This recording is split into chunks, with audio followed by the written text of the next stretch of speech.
slash the Geek Down, you can actually chime in the chat string there. But Johnny, you, my man, may think you had the hot stuff with your little E3 there. Yeah. But yo, Adam, man, we got to read the realness. Right.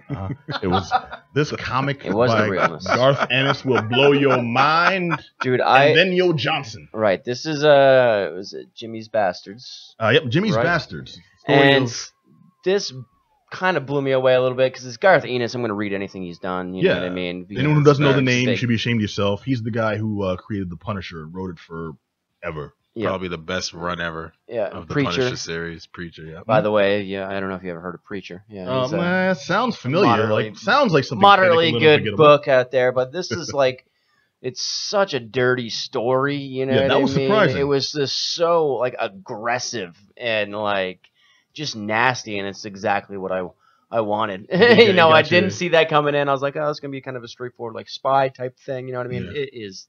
You were a hard man to impress. So that's something. Well, I love the language. It was just like so like, oh my god, yes, this is. Well, okay, some of it was in your face. It starts off with this James Bond like. Oh well, hold on, I'll give the here. Jimmy Regent, Britain's #1 super spy, has got it all: intrigue, adventure, a license to shoot whoever he likes, and beautiful women falling at his feet.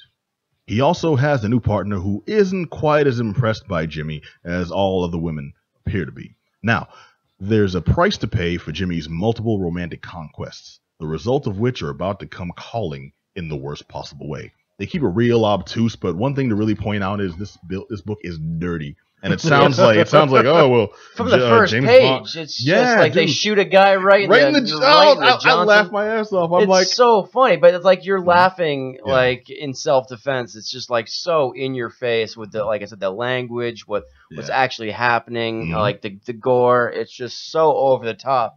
I was like very appreciative of that. if you're into that type of stuff, just it's which I am. So I was really you seem like you hated shot in the show. Yeah, like I said, it's just completely like a Garth Ennis book. You know yeah, what I mean? totally, and that's unexpected for me because this is from Aftershock Comics, lesser known label, smaller label. I won't say lesser known, that's insulting. But it's not Marvel, it's not DC, and they got a name like Garth Ennis writing this book here. Yeah.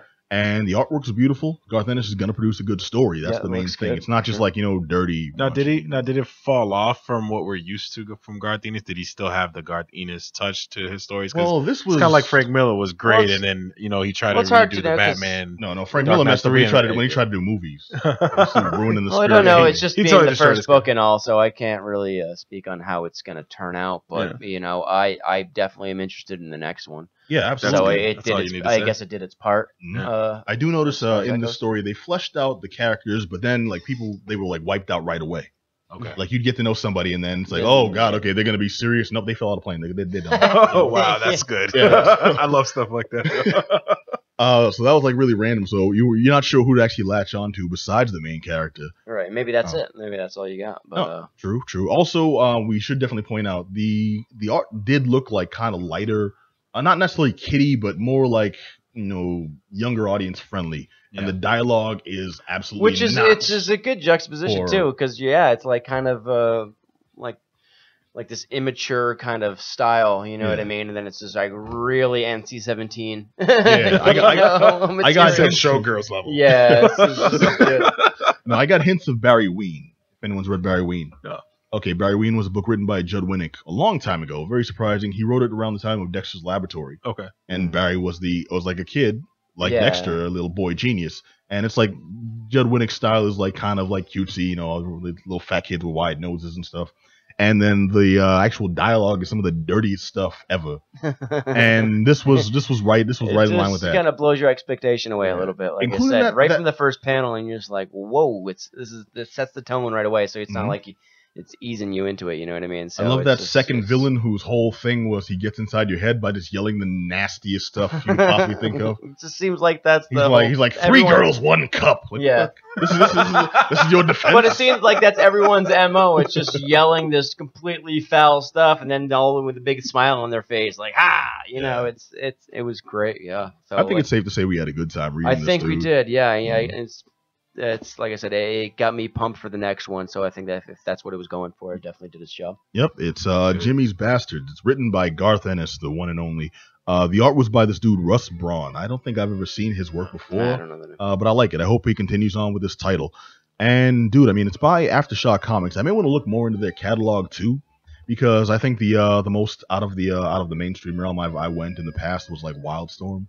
Okay. You know, which is well, I mean, Image, of course. Yeah. But like, you know, Wildstorm, which is an offshoot of DC. You know, these smaller labels, which are offshoots of bigger labels. But these happen to Boom Studios. You know, you don't really see that much indie. Right. That many indie books getting like widespread press, and with Garth Ennis on this, especially with this type of writer, you know. Yeah. Yeah. So, dude, I'm jazzed, man. This is Jimmy's Bastards. The run is just starting, so we'll hope it continues and does good things. Either way, this first issue, laugh your ass off. Yeah. Yeah, it's good to see, right? Well, like this indie label get a big name, you know, guy who would probably have the freedom to write something like this, where they probably wouldn't had they been, you know, a little bit bigger spotlight. So I love that he can write his own ticket. It's good. It's like he's like that type of writer, but he feels like he's slumming. But that's where he's most comfortable. Do you know what I mean? So it's just like it's in his element. I really enjoyed this book, man. So I respect the hell of it. Jimmy's Bastards. Check it out. Yep. Okay, now I'm gonna turn it over